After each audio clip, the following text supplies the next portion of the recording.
감사합니다. 응원하는 사람이 엄청 많아서 오늘은 와서 보라 하는 제목으로 강해를 하겠습니다.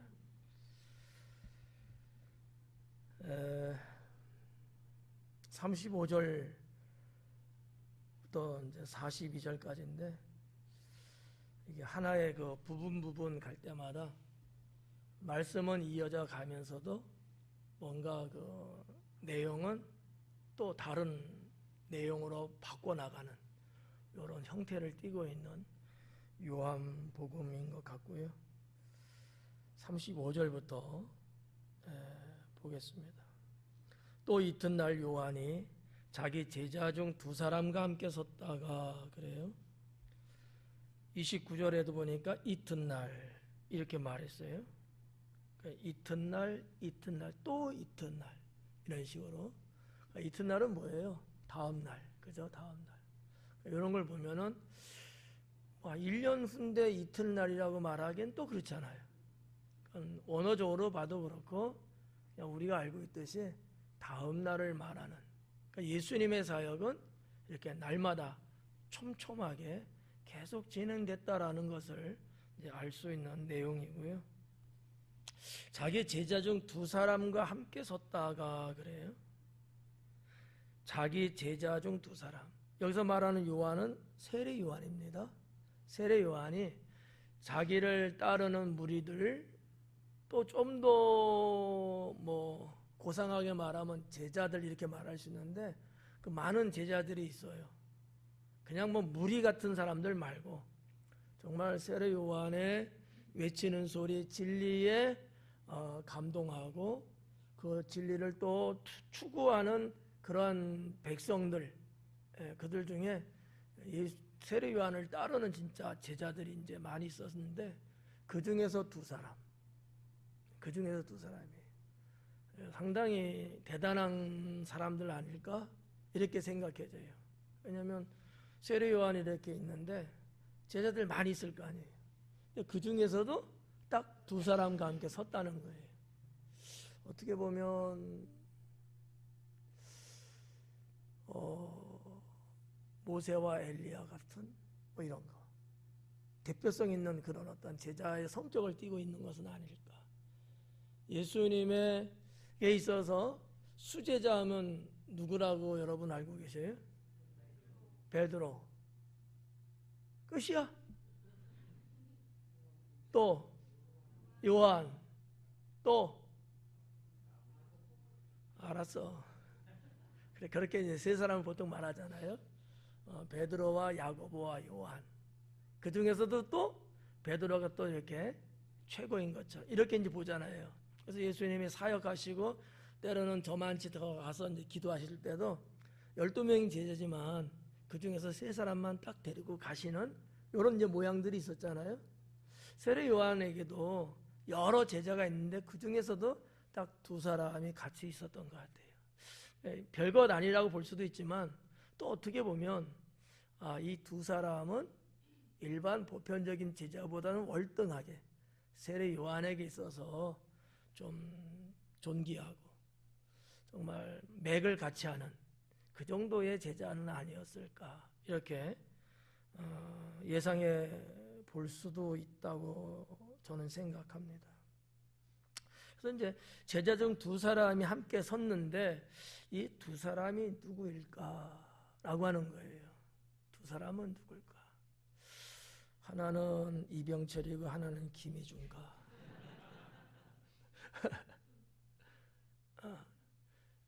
그냥 쓱 넘어갈 수도 있겠지만 한 번쯤 생각해 볼 필요는 있다고 보는 거죠. 근데 이제 성경에 보니까 안드레는 분명히 나와 있어요. 그 안드레는 이제 됐고 또 한 사람이 남았잖아요. 이가 누군지는 알 길이 없는 거예요. 근데 추적해 보면 요한이다라는 거죠. 요한은 아주 흔한 이름이에요. 여기도 요한이 있고 앞에도 요한이 있고 저 옆에도 요한이 있고 다 요한이야. 여기 김요한, 민요한, 이요한 요한이 너무 많은 거야. 여기서 말하는 제가 말씀드리는 제자 이 요한은 누구냐? 요한복음을 기록한 사도 요한 본인이었다는 거죠. 예. 그렇게 이제 보시면 아마 제가 볼 때 99점 정도는 맞지 않을까 이렇게 이제 봐줍니다. 그거 설명하기는 좀 어려워요. 시간도 많이 가니까. 여러 가지 고증을 보고 성경 전체에 기록된 내용들을 보고 사복음서를 대조하고 이렇게 쭉 보니까 사도 요한 자기 자신을 언급하고 있다 이렇게 볼 수 있다는 거죠. 자, 제자 중 두 사람과 함께 섰는데 36절에 예수님께서 거니심을 보고 말하되 그래. 예수님께서 이렇게 내가 제자들 같이 있는데 예수님이 다니시는 거를 본 거예요. 예수님이 이렇게 들녘을 다니시는 걸 본 거야. 그래서 여기서 여기 보니까 보고라는 말이 있잖아요. 보고 말하되 보고라는 거 엠블레사스라는 단어도 있거든요. 엠블레사스라는 단어의 뜻이 뭐냐면 보긴 봤는데 주의 깊게 보다, 자세히 살펴보다 이런 좀 더 정확한 어떤 의미를 갖고 있는 단어예요. 그냥 쓱 봤다 이게 아니라는 얘기예요. 뚫어지게 쳐다보다 이런 거 있잖아요. 예, 세밀하게 지켜보다 이런 개념, 이런 의미거든요. 그러니까 세례 요한이 두 제자와 함께 있었는데 보니까 저기서 예수님이 다니시는 거를 자세히 들여다보고 있는 거예요. 지금. 네. 그런 어떤 그 당시의 그 상황 분위기를 여러분들에게 머릿속에 두면 좋을 것 같아요. 그러면서 뭐라 그래요? 말하되 보라 하나님의 어린 양이로다 그래요. 보라 이대라는 말 많이 나오죠? 계속 보라 보라 보라 보라. 이대라는 단어라고 말씀드렸죠. 제자들이 있는데 제자들은 딴 데 보고 있는지도 몰라요. 세례 요한과 두 제자가 같이 예수님을 딱 봤을 수도 있지만 어떻게 보면 그들은 지금 못 보고 있었는지 몰라. 세례 요한만 보고 있었던 거야. 그래서 제자들에게 봐라 이렇게 하는 얘기죠. 야야야야야야 봐봐 이런 우리 한국적 표현. 야 봐 어디 봐 여기 봐 여기 이런 것 같은 이대라고 하는 이 단어는 주의를 환기시키고 사람들의 이목을 집중시키기 위한 그런 어떠한 표현인데 감탄사로 되어 있어요. 야 봐봐 이렇게 이건 감탄이잖아요. 야 봐 이거 아니고 야야 봐봐 놀라는 듯이 놀라는 왜 세례 요한은 예수님이 누구라는 걸 알고 있어요? 메시아라는 걸 알고 있어요. 이미 이 말씀 전에 예수님은 침례를 받으시면서 하나님의 아들이라는 게 입증됐잖아요. 그러니까 세례 요한이 예수님을 발견했을 때에 상당히 좀 감성적으로 제자들에게 이렇게 주목시키게 하는 이제 그러한 내용이 아닐까라고 생각됩니다. 그러면서 뭐라 그래요? 하나님의 어린 양이로다. 하나님의 어린 양이로다. 우리가 지난주에 봤던 1장 29절에도 하나님의 어린 양이라고 말했거든요. 한번 볼까요? 1장 29절.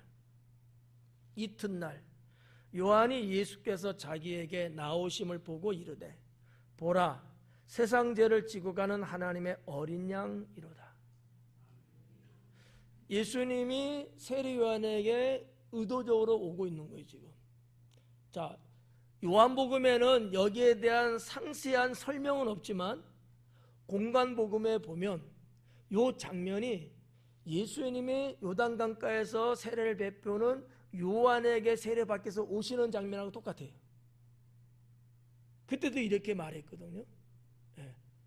요한복음에는 그 세례받는 장면의 말씀은 기록은 안 됐지만 나에게 오는 나사렛 예수를 그거는 알고 있는 거죠. 그 내용이거든요. 근데 지금 35절 이하를 보니까 36절에 또 하나님의 어린 양이로다 이렇게 말하고 있다는 거죠. 자, 앞부분에서도 그렇게 말했지만 그 메시아 되신 예수님이 지금 또 눈앞에 발견됐어요. 다시 한번 보라 이렇게 이야기하는 거. 자, 어린 양이라고 하는 것은 이미 지난주에 말씀드렸기 때문에 굳이 재차 설명 아니해도 속상할 사람은 없죠. 유대인들에게 있어서는 어린 양 신앙 사상이 있어요. 우리는 어린 양 하면 그냥 어린 양이야. 살이 토실토실하고 잡아먹으면 살은 연하고 뭐 이런 어린 양. 근데 유대인은 그게 아닌 거예요. 왜냐하면 구약 성경의 말씀을 그들은 너무나 잘 알고 있고 구약 성경에 예언된 말씀에 이사야서를 보니까 유대인들은 그가 어린 양이라고 표현하는 자가 메시아라는 걸 알고 있어요. 그게 이사야서 53장에 기록되어 있거든요. 그리고 뭐 그 이전 모세 율법에도 보면 어린 양에 대한 말씀이 기록이 되거든요. 하나님께 제물을 바쳐서 번제를 드릴 때 하나님 앞에 지은 죄가 있어서 죄사함을 받기 위해서 어린 양을 번제로 잡았어요. 피를 뽑았고요. 그리고 그 어린 양을 불로 태워서 그 어린 양은 아주 옛날 얘기예요. 구약에서도 그 어린 양은 제사장과 레위인들이 그 고기를 먹었거든요. 이게 모세 율법에 나오는 내용들이에요. 그러니까 어린 양에 대한 거는 너무나 익히 잘 알고 있어요, 유대인들은요. 그러니까 그냥 어린 양 하면 엄매한 양이네 이게 아니라는 거예요. 메시아라는 것을 언제나 이렇게 생각하고 있는 것이 유대인이다라는 거지. 그래서 세례 요한의 제자들도 역시 유대인이고요. 좀 전에 말씀드린 것처럼 안드레와 요한이란 말이에요. 하나님의 어린 양이라고 하니까 그냥 짐승 어린 양 이 생각은 안 하겠죠. 메시아를 떠올린 거죠. 이렇게 여러분이 보시면 된다는 거죠. 뭐 내용이 더 많이 있지만 그러면 9시에 끝나요. 그래서 이 정도만. 여기에 대한 또 성경적 뒷이야기가 많이 있어요. 하여튼 그건 또 언젠가 또 막 되겠지. 그래서 하나님의 어린 양이로다 이렇게 이야기하는가 동시에 그들은 메시아를 아마 떠올리지 않았을까 이런 내용. 아사셀 양 얘기는 뭐 지난번도 말씀드렸으니까 다 패스해서 넘어갈게요. 자, 그러니까 37절에 두 제자가 그의 말을 듣고 예수님을 따르기 시작했다라는 거죠.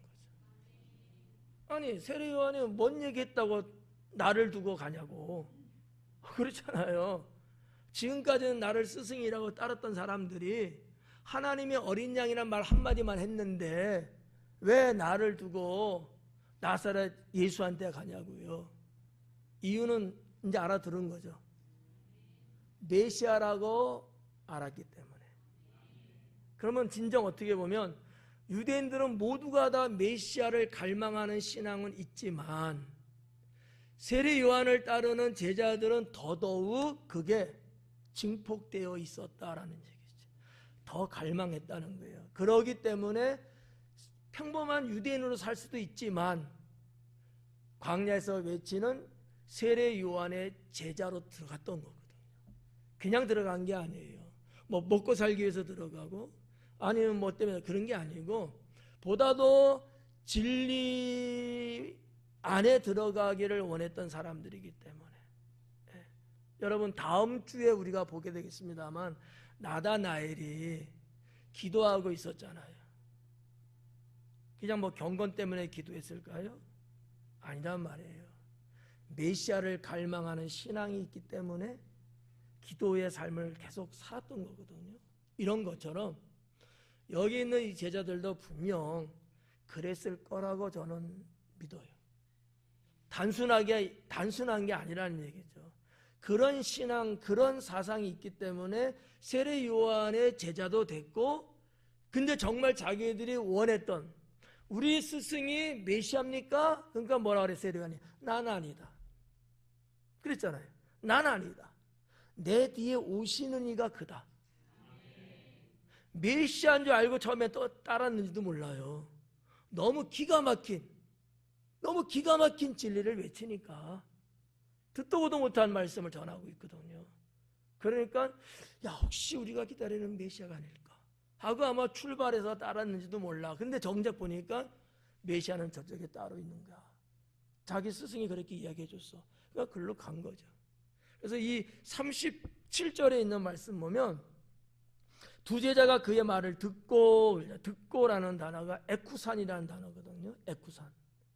뜻이 뭐냐면 깨닫다, 이해하다. 그냥 귀로 들었다 정도의 개념이 아니라는 얘기예요. 자기 스승 세례 요한이 말하는 것이 무슨 말인지 깨닫고 이해가 됐다는 거야. 그리고 예수님을 따랐다는 거죠. 이 전혀 달라요. 뭣도 모르고 뭐 망아지 뛰니까 나도 뛴다고 그렇게 가는 게 아니에요. 우리가 나사렛 예수를 메시아로 쫓는 것에 대한 어떤 합리적인 그런 의미라는 거지. 메시아가 아니면 굳이 갈 필요 없어요. 왜? 우리 선생님이 훨씬 더 유명하거든. 네. 그러니까 그냥 멍청해서 간 건 아니에요. 자세히 전하는 그 말씀을 듣고 깨닫고 우리 선생님 말하는 게 무슨 말인지 이해를 하고 그리고 갔다는 거야. 예, 정신 차리고 갔다는 얘기야. 예, 멍 때리고 그냥 어떻게 분위기에서 이렇게 간 게 아니고 예, 제대로 된 각성이 있는 상황에서 갔다. 이렇게 볼 수 있다는 얘기죠. 그래서 예수님을 따르거늘 여기까지는 참 순조롭죠. 석절을 했는데 몇 분 안 걸렸어요. 38절에 예수님께서 돌이켜 그 따르는 것을 보시고 예수님께서 이렇게 둘러보신 거죠. 저쪽에서 막 나를 따르려고 오니까 주님이 이제 받겠죠. 그 따르는 것을 보시고 물어 이르시되 무엇을 구하느냐 그래요. 무슨 얘기냐 이런 거지. 너희는 왜 나한테 왔니? 네 스승이 저기 있는데 너의 스승이 저기 있는데 저기 있지 왜 굳이 나한테 왔냐. 쉽게 풀어서 말하면 그런 얘기예요. 나한테 뭐를 구하려고 왔니? 이 얘기거든요. 그래, 언어 성경에 보면 제테오라는 단어가 기록이 돼 있어요. 제테오. 제테이테라고 돼 있거든요. 그게 무슨 얘기냐면 원하는 것을 갖기 위해서 구하다라는 뜻이에요. 제테오가. 그러면 이 예수님이 하신 말씀인데 너희들이 원하는 게 뭐길래 그것을 구하려고 나에게 왔느냐 이 얘기거든요. 좀 이해 가나요? 네. 그래서 원어 성경 헬라어에는 그런 단어로 되어 있다는 거지. 티제테이테 이렇게 되어 있거든요. 너희가 원하는 게 뭐길래 그것을 구하려고 나한테 오고 있느냐 이 얘기거든요. 자, 이렇게 이제 질문을 제자들이 받았어요. 예수님한테. 그랬더니만 제자들이 뭐라고 대답해요? 내 얼굴 보면 안 나와. 뭐라 그래요 제자들이? 랍비여 어디 계시나이까 그래요. 자, 여러분이 이 대화를 보면서 무슨 생각이 들어요? 예? 사자성어로. 그렇지, 동문서답이야. 뭐를 구하려고 나한테 왔냐 그러면은 예, 제가 신발 한 짝을 구하러 왔습니다. 뭐 이든지 해야 되는데 아니 랍비여 어디 계십니까 그러는 거야. 우리 말로는 전혀 이게 무슨 대화인지 알 수가 없죠. 그렇죠? 알 수 있는 분 계실까요? 없을 거예요. 정말 뚱딴지 같은 답을 하고 있는 거야. 근데 유대인들은 그게 무슨 말인지 아는 거죠. 근데 이런 거를 이제 일종의 관용적 용법 뭐 이런 말로 하거든요. 이 관용이라는 말은 쉬운 말로 뭐냐면 습관적으로 쓰는 말이에요. 관용적인 말이다. 습관적으로 쓰는 말이다. 이런 거. 또 뭐라고 또 비유를 들어야 될까? 우리 한국 사람 이런 거 있잖아요. 이렇게 만나서 뭐 이야기하고 뭐 모처럼 만나서 악수 이렇게 하고 이런 얘기예요. 나중에 밥이나 먹어. 우리 밥이나 함께 하자고 이런 말을 해야 안 해요? 안 하는 사람 문제 있어. 그냥 하자. 그러면 정말 밥 먹자고 하는 얘기예요? 아니면 그냥 인쇄치레처럼 그냥 습관적인 말이에요? 그거야. 근데 외국인들은 정말 밥 먹는다고는 알고 있다고.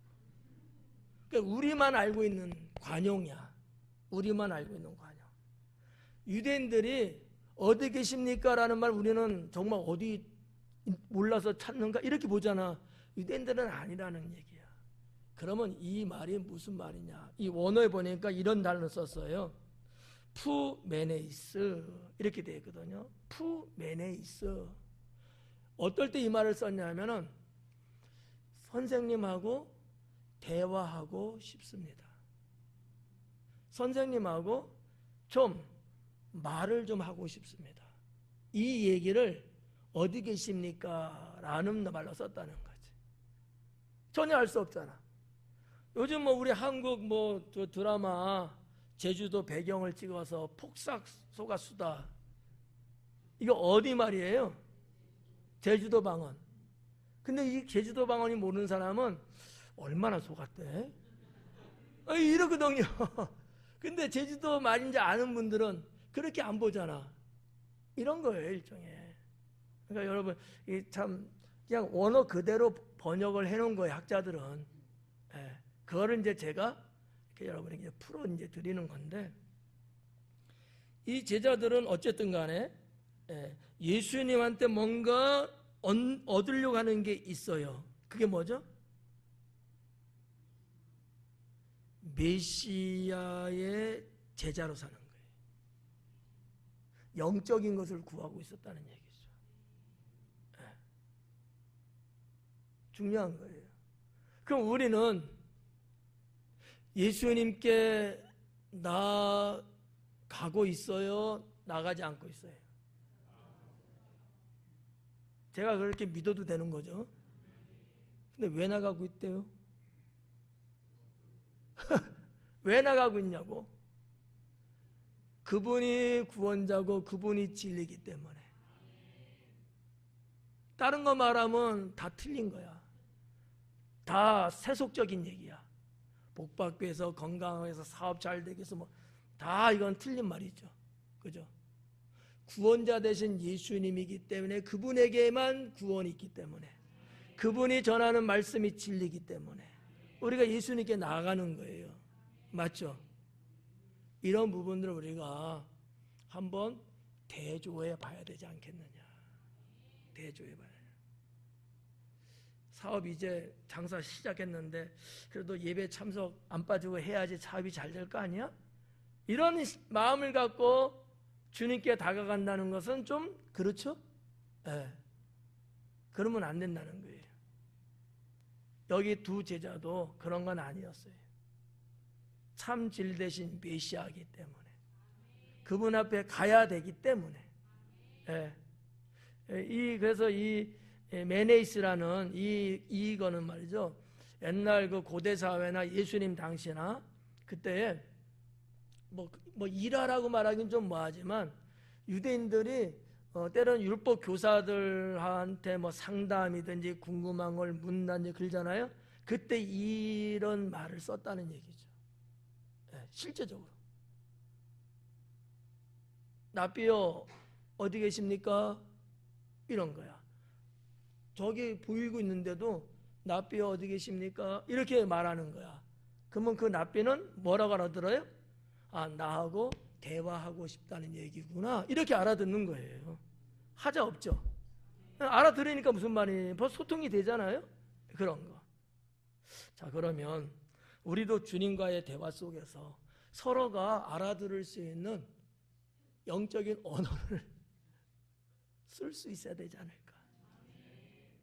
내가 개떡같이 말해도 우리 주님 찰떡같이 알아들으실 거고, 때로는 우리 주님이 이런 말 하면 안 되는데, 주님이 개떡같이 말할 수는 없고 주님이 어떤 말씀을 이렇게 하시더라도 우리의 영적 성장이 높으면 그거 다 알아듣고 받아들이잖아요. 요런 거를 우리가 이 말씀을 통해서 캐치를 이렇게 해야 된다는 거죠. 이제 제 얘기를 들으면 제가 개떡같이 말해도 여러분들이 벌써 사모함이 있으면 어떻게 들어요? 그렇지. 은혜로 받아들이는 거예요. 시비 안 건드니까. 이런 거거든. 이게 영적 교감이란 말이에요. 예. 그래서 한 교회 안에서의 모든 성도들은 하나님 주시는 그 교회 주시는 그때그때 은혜를 동일하게 다들 받아야 되는 거예요. 누구는 받았는데 누구는 못 받아. 못 받은 사람은 받은 사람끼리는 무슨 말인지 알아듣는데 못 받은 사람은 그게 무슨 말인지 몰라요. 소통이 딱 끊어져 버려. 그래서 우리가 모이게 힘쓰는 것도 그렇고 예배 드리는 거 참석하는 것도 그렇고 그럴 때마다 은혜 받는 것도 다 동일하게 가야. 네. 오늘 요 저녁에 지금 참석하신 여러분들은 제가 이렇게 이제 했잖아요. 참석 못 하시는 분들은 이 강의 못 들어서 동영상 보면 괜찮겠지만 이런 말하면 우리 목사님 뭔 소리 하고 있는 거야? 이러는 거거든. 그러면 그때부터 이제 점점 어떻게 보면 멀어질 수도 있지. 또 오해가 될 수도 있고요. 그래서 오늘 여기 38절에 무엇을 구하느냐 그랬더니 그들은 어디 계십니까? 선생님하고 좀 대화 좀 하고 싶습니다. 좀 이렇게 가까이 좀 나누고 싶습니다. 이렇게 대답을 한 거죠. 납비를 번역하면 선생이라. 납비와 선생, 이 선생이라는 단어가 그 헬라어로 디다스칼로스거든요.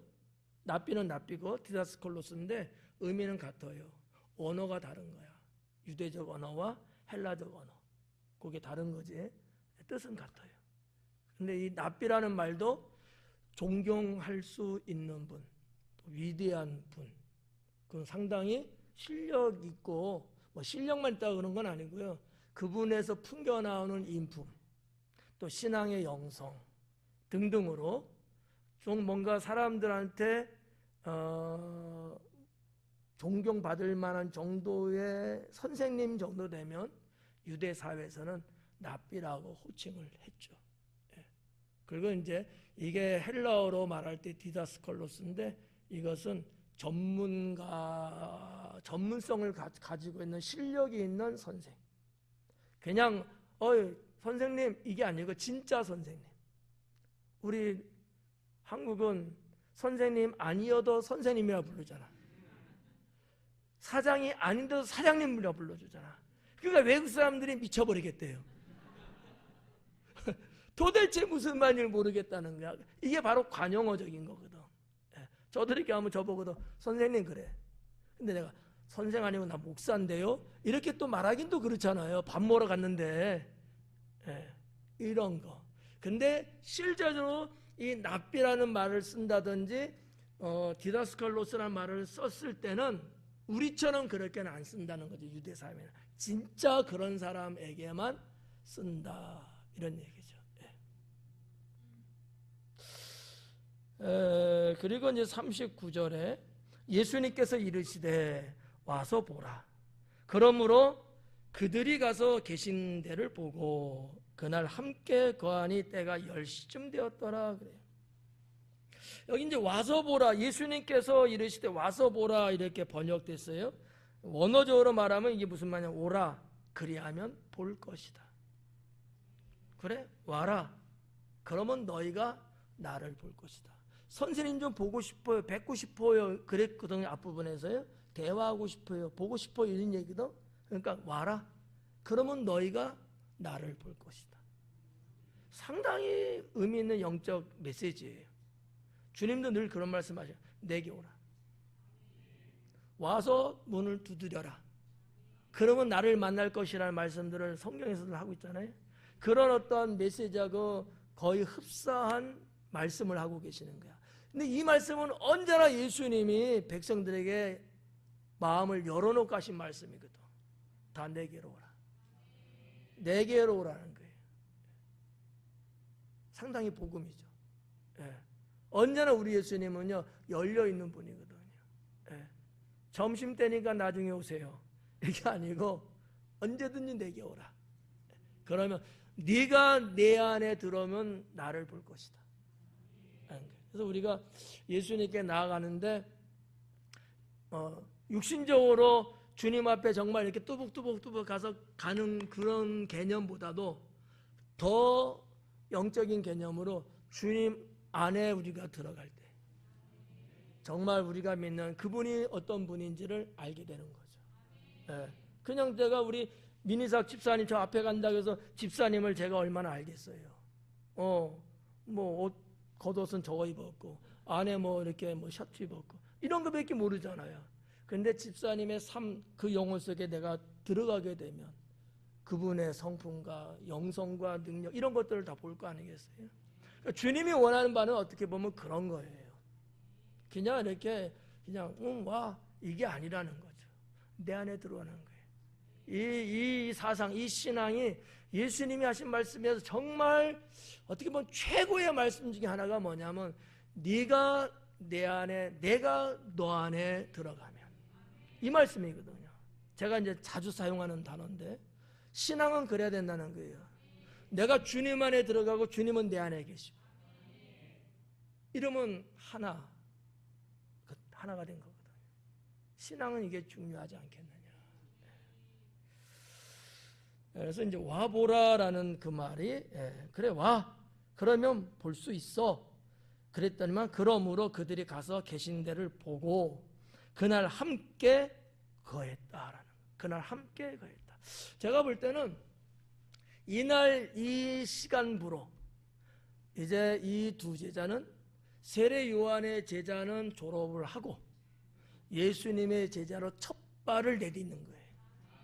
그래서 예수님의 12 제자 중에 제일 먼저 제자된 사람들 안드레와 요한이었다라는 거죠.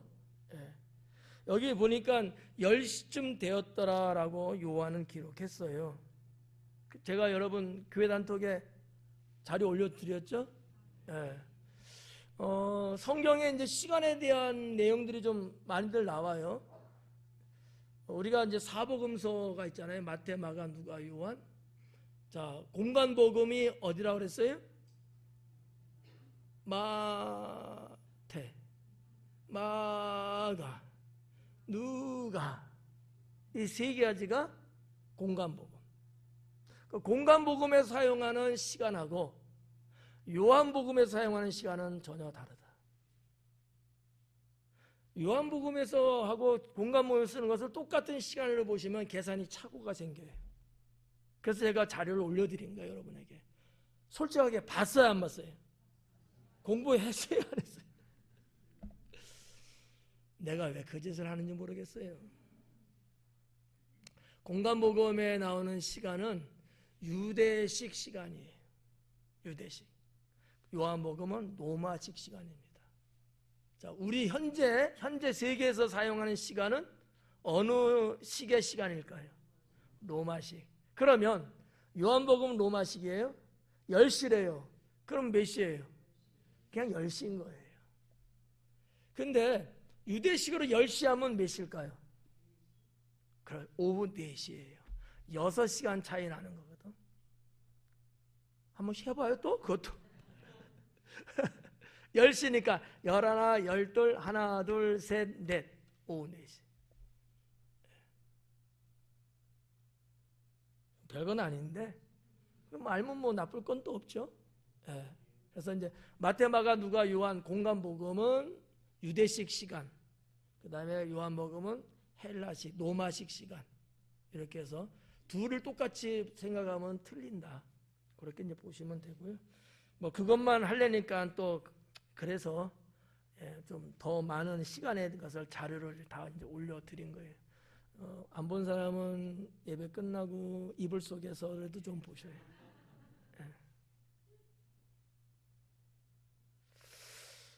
그렇게 좀 보시면 될 것 같고요. 40절에 요한의 말을 듣고 예수님을 따르는 두 사람 중에 하나는 시몬 베드로의 형제 안드레라. 나왔죠, 안드레?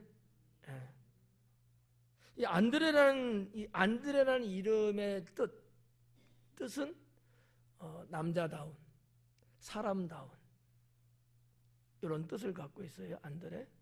또 여기 베드로라 나왔잖아요. 베드로. 베드로라는 단어의 뜻은 이 페트로스거든요. 돌이라고 번역하기도 하고 바위라고 번역도 하는데 좀 더 정확하게 말하면 그냥 잔탱이 같은 이런 돌보다는 좀 큰 돌, 그리고 바위라고 하는 것보다는 좀 작은 돌, 그 중간 정도 되는 사이즈의 돌을 말할 때 이 페트로스 이렇게 말하고요. 또 비슷한 어는 같지만 비슷한 단어가 페트라라는 단어가 있어요. 성지순례 갔을 때 우리 페트라 갔잖아요. 페트라는 암석이라는 뜻이에요. 그것도 바위라고 번역하기도 하고 뭐 돌이라고도 말하기도 할 수는 있는데 좀 더 정확하게 말하면 큰 바위, 암석. 그럴 때 이제 페트라 이렇게 말하죠. 마태복음 16장에서 가이사랴 빌립보에서 베드로가 예수님께 주는 그리스도시요 살아계신 하나님의 아들이십니다라고 고백을 하잖아요. 이때 바요나 시몬아 내가 복이 있도다 하면서 예수님이 천국 열쇠까지 말씀하셔요. 그때 예수님께서 말씀하신 것은 페트라, 페트로스는 아니었다. 무슨 얘기냐? 베드로의 신앙 고백 위에 내 교회를 세운다라는 얘기예요. 내년 천주교는 베드로 위에 교회를 세운다라고 우기고 있는 거죠. 그래서 캐톨릭의 초대 교황은 베드로입니다. 그런 연유로. 근데 그건 아니고요. 언어적으로 보면 신앙 고백 위에 주는 그리스도시요 살아계신 하나님의 아들이십니다. 이 신앙, 이 위에다가 주님은 주님의 교회를 세우겠다 이렇게 말씀하신 거. 그래서 이제 페트로스와 페트라는 그런 의미에서 다른데 예수님의 제자 베드로는 페트로스. 그걸 이제 말하고 있는 거죠. 자, 여기 이제 베드로의 형제 안드레라고 나와요. 제가 이제 오전 예배 때는 안드레를 형이라 이렇게 제가 말씀을 드렸어.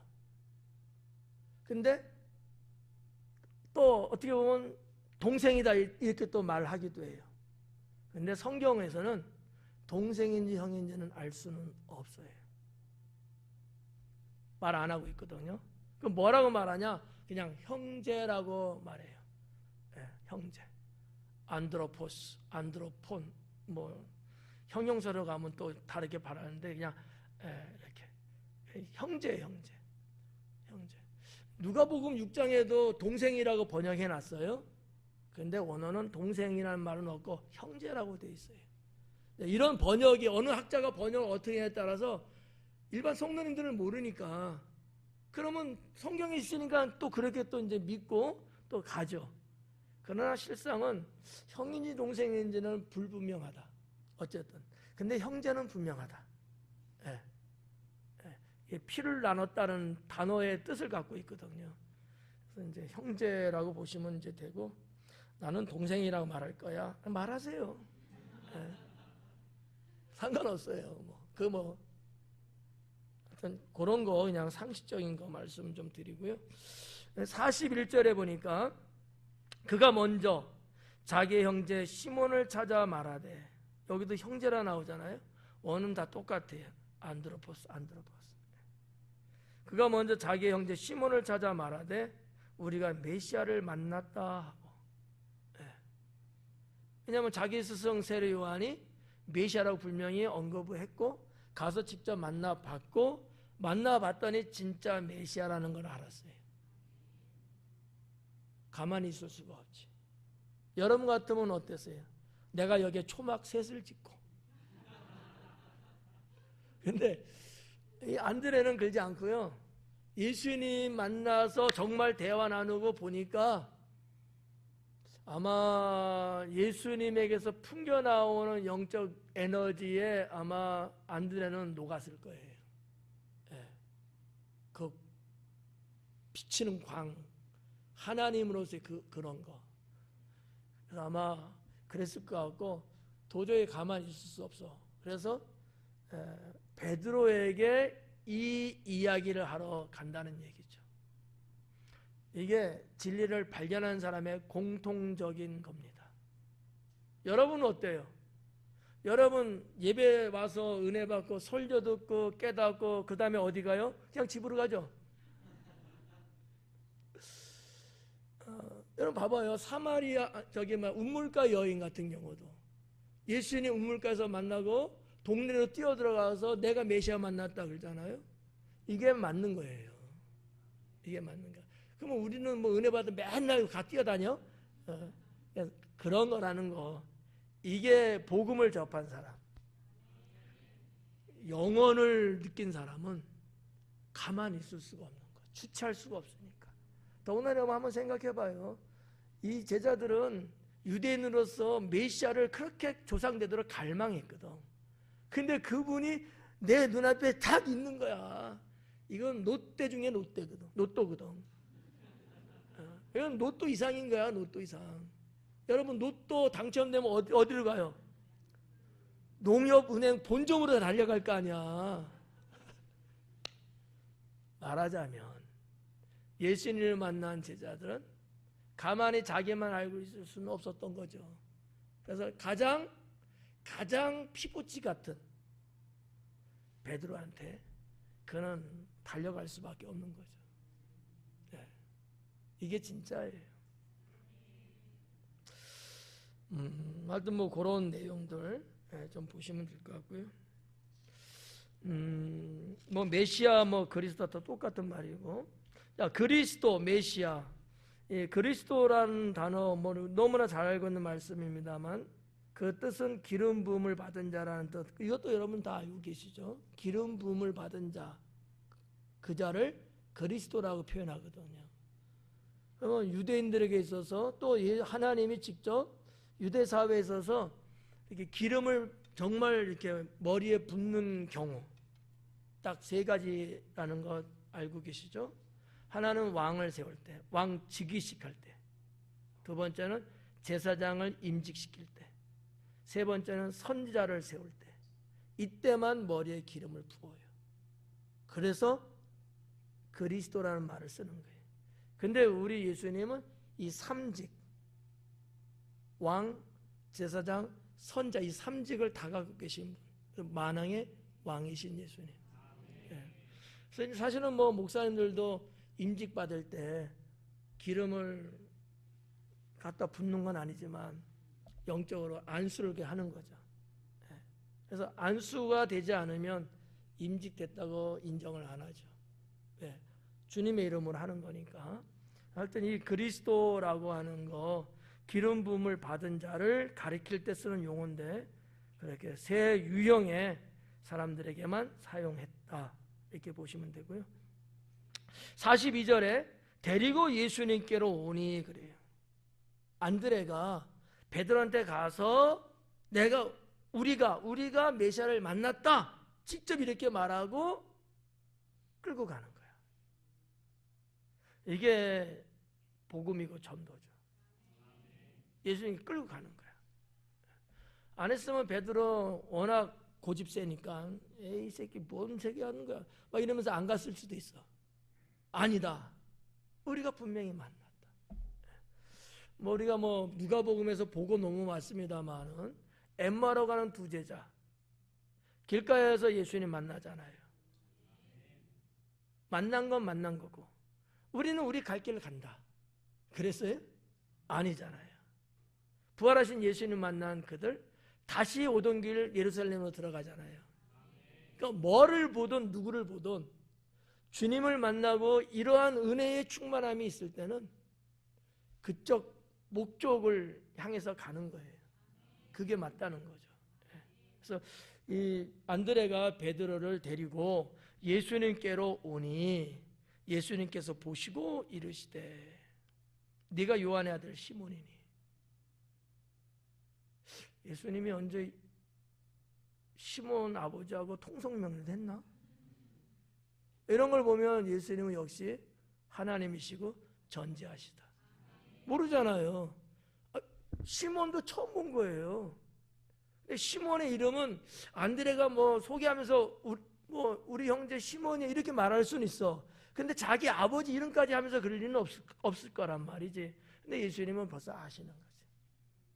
바돌로메도 예수님이 네가 거기 있는 걸 내가 봐서 알고 있다 그러잖아요. 그러면 옆에서 있었겠어요? 아니에요. 거리가 상당히 멀고 사람의 육안으로 볼 수 없어요. 근데 주님은 봤다는 거예요. 영의 세계를 다 갖고 계신 분이니까. 그래서 예수님께서 보시고 이르시되 네가 요한의 아들 시몬이니 장차 게바라 하리라. 시몬이라는 이름도 유대 사회에서는 아주 흔한 남성의 이름이죠. 야곱의 12 아들 중에 누가 나와요? 시므온. 다 같은 어원을 갖고 있는 시몬. 침대 하면은 침대 무슨 침대? 저는 그 얘기는 안 했습니다. 이런 이름들이 다 이렇게 쭉 있고, 뭐 요한이라는 이름도 뭐 우리는 이제 한글로 요한 이렇게 말하잖아요. 영어에서는 존이라는 단어예요. 그걸 우리는 요한이라고 부르는 거예요. 존. 그러니까 이제 어원을 공부를 하면 참 재밌기도 하고, 쭉 거슬러 올라가면 꼭대기 샘물가에서는 다 만나요. 안녕하셨어요. 그래서 이제 어원 공부도 상당히 재밌는 건데, 아무튼 이렇게 게바라 하리라. 게바는 번역하면 베드로라. 게바는 유대식이고요. 베드로는 헬라식이고, 뭐 이렇게. 왜냐하면 그 당시 예수님 당시에 적어도 3개의 언어는 썼을 거예요. 히브리어, 아람어, 그 다음에 헬라, 내지는 그리스어, 내지는 라틴어. 그 시대에 살고 있던 사람들이 주로 많이 썼던 거예요. 라틴어나 그리스어나 헬라어는 거의 유사한 언어들이에요. 아람어하고 히브리어하고 거의 비슷해요. 아브라함 같은 사람은 아람어를 쓴 사람들이에요. 그러니까 실제적으로 예수님 당시에도 예수님도 아람어를 쓰셨어요. 아람어. 그래서 이제 그 아람어하고 유대인이니까 히브리어하고 또 그리스, 헬라, 그리스, 로마 세계 역사석이 쭉 내려오면서 세상을 지배했던 시대이기 때문에 역시 뭐 라틴어라든지 헬라어를 또 썼죠. 그래서 그런 것들이 이렇게 혼재되어 있는 그런 것들을 이제 볼 수 있습니다. 마지막으로 하나 드릴 것은 예수님께서 베드로의 이름을 계명하십니다. 그죠? 바꿔주잖아요. 성경상에도 이름을 바꾸는 건 큰 의미가 있어요. 저는 이제 개인적으로 이름을 그냥 무턱대고 바꾸는 거 말고 정말 의미를 갖고 바꾸는 거, 인생의 변곡점일 때 바꾼다라는 거예요. 변곡점은 쉬운 말로 말해서 내 인생을 다르게 바꿀 때. 또 설명하면 또 복잡하니까. 이런 거 있잖아요. 뭐 컴퓨터에 기호 같은 거 보면 잘 봐요. 이렇게 된 거. 또 반대로 쭉 올라와 이렇게 된 거. 이게 끼면 딱 들어가는 거거든요. 변곡이에요. 바뀐다는 얘기야. 인생이 바뀌어요. 아브람도 아브라함으로 바뀌었잖아요. 자기가 바꿨대요? 하나님이 바꿔주셨어요. 야곱도 이스라엘로 바꿨어요. 이 바꿔주는 의미는 인생을 바꿔주신 거예요. 베드로도 마찬가지고요. 그래서 뭐 우리가 신앙적으로는 계명, 이런 신앙의 의미를 갖고 계명한다는 것은 상당히 중요하지 않느냐. 아무나 아무 이름이나 지으면 안 돼요. 이제 딸 그만 나라고 막순이 뭐 이런 식으로 이름 지으면 안 돼요. 옛날에 그 우리 어르신들, 우리 부모님 세대들은 본인들이 이름을 잘 못 짓니까 뭐 배음도 적고, 그러니까 가갖고 면사무소 가갖고 이름 좀 줘줘요. 면석이한테 부탁도 하고 막 그런 적들이 우리나라도 있거든요. 그러니까 뭐 그 사람이 무슨 생각하고 적겠어요. 그냥 아유 그래요? 아 철수라고 하지 뭐 그냥 이렇게 이름도 줘주고. 근데 여러분 이름이 평생 부르는 것 아니겠어요? 평생. 모든 사람이 다 불러주는 이름인데 말순이가 뭐야? 그렇잖아. 이름은 상당히 중요하다고 저는 개인적으로 생각을 하고요.